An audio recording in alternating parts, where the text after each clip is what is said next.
అది తప్పు చేసిన వాళ్ళం అవుతాం.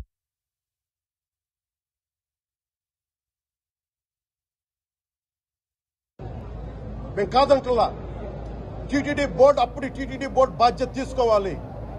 పొలిటికల్గా వచ్చి అలంకారప్రాయంగా ఒక్కొక్కళ్ళు వచ్చేసి దర్శనాలకి టికెట్లు ఇవ్వడానికి మీరు బోర్డు మెంబర్స్ అవ్వలేదు. మీరు ఎవరు చైర్మన్ కానీ ఈవో కానీ మీరు అక్కడ ధర్మాన్ని పరిరక్షించాలి. మీరు అక్కడ మీ ఇష్టాలకి మీరు కూర్చోబెట్టి మీ ఇష్టాలకి కాంట్రాక్ట్లు ఇచ్చుకోవడానికి మీరు టీటీడీ బోర్డుకి మీరు వెళ్ళలేదు. మీరు అందరూ మీ అందరికీ బాధ్యత ఉంది.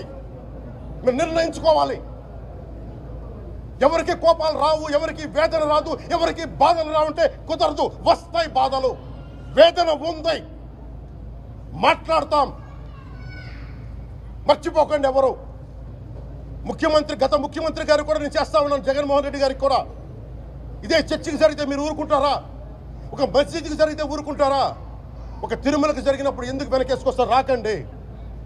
ఏ మతం మీద దాడి జరిగినా సంపూర్ణంగా నాతో సహా మేము ఖండిస్తాం, వస్తాం.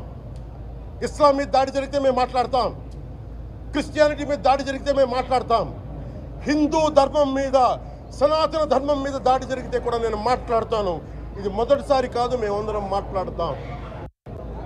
ఇది ప్రాథమిక హక్కు. ఇది పరస్పర విశ్వాసాలను గౌరవించుకోవడం చాలా చాలా అవసరం. ఇది అందరికీ తెలియజేస్తున్నాను. ఇది దోషులకి కఠిన శిక్ష పడాలి. అలాగే ముఖ్యమంత్రి గారికి కూడా నేను తెలియజేసుకున్నాను, చంద్రబాబు నాయుడు గారికి కూడా క్యాబినెట్ మీటింగ్ జరగాలి, అసెంబ్లీలో చర్చ జరగాలి. అసలు టీటీడీ ట్రస్ట్లో ఎన్ని అవకతవకలు జరిగినాయి, దీని మీద కూలంకషంగా దీని మీద చర్చలు జరగాలి. అలాగే నిన్న అందరూ మీడియా పెద్దలు కూడా అడుగుతూ ఉన్నారు, అధిపతులు, పత్రికాధిపతులు కూడా అడుగుతూ ఉన్నారు, మీడియా వారు కూడా అడుగుతున్నారు, దీన్ని సిబిఐకి తీసుకెళ్లాలా లేదా అనేది. అది గౌరవ ముఖ్యమంత్రి గారు నిర్ణయం తీసుకోమని. మీరు ఏ నిర్ణయం తీసుకున్నా క్యాబినెట్ మీ వెనకాల ఉంటుంది, ఉంటారు. ఇది ఇక్కడతో ఆగాలని మనస్ఫూర్తిగా నేను కోరుకుంటున్నాను. అలాగే 40 సంవత్సరాలుగా కర్ణాటకలోని గీ కంపెనీకి ఇస్తూ ఉన్నారు. 15,000 కేజీలు అవసరం అవుతుంది నెయ్యి, మనకి స్వచ్ఛమైన నెయ్యి. అలాంటిది వీళ్ళు 1000 రూపాయలు కొన్నదాన్ని వీళ్ళు 360 రూపాయలకే వస్తుందని చెప్పి ఎవరో మిడిల్ మ్యాన్ వచ్చి చెప్పారు. ఆ మిడిల్ మ్యాన్ ఎవరు? మీరు 1,00,000 లడ్డూలు మీరు అయోధ్యగా పంపించినప్పుడు మాట్లాడింది ఎవరు? చెక్ చేశారా? క్వాలిటీ చెక్ చేశారా? కోట్లాది మంది భగవంతుణ్ణి విశ్వాసం ప్రకటించే ప్రతి ఒక్కరి ఈ రోజున బాధకు గురయ్యారు. నాకు నిజంగా ఇంకో వేదన కూడా ఉంది.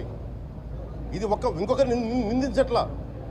తిరుమలలో ఉండే ఇంతమంది సేవ చేసుకునే వ్యక్తులు కానీ మీరందరూ హిందువులే కదా. మీరందరూ టీటీలో ఉండే వందలాది మంది ఎంప్లాయీలు, ఉద్యోగులు, వేలాది మంది ఉద్యోగులు, మీరందరూ ఏం చేస్తున్నారు? మీరు హిందువులు కాదా? మీరు స్వామివారికి అపవిత్రం జరుగుతూ ఉంటే మీరు కల్తీనే జరుగుతుంది మీకు తెలిసి కూడా మీరు ఎందుకు కాముకున్నారు? భయపడ్డారా? వైసీపీ అంటే వైవి సుబ్బారెడ్డి గారంటే భయపడ్డారా? ధర్మారెడ్డి గారంటే భయపడ్డారా?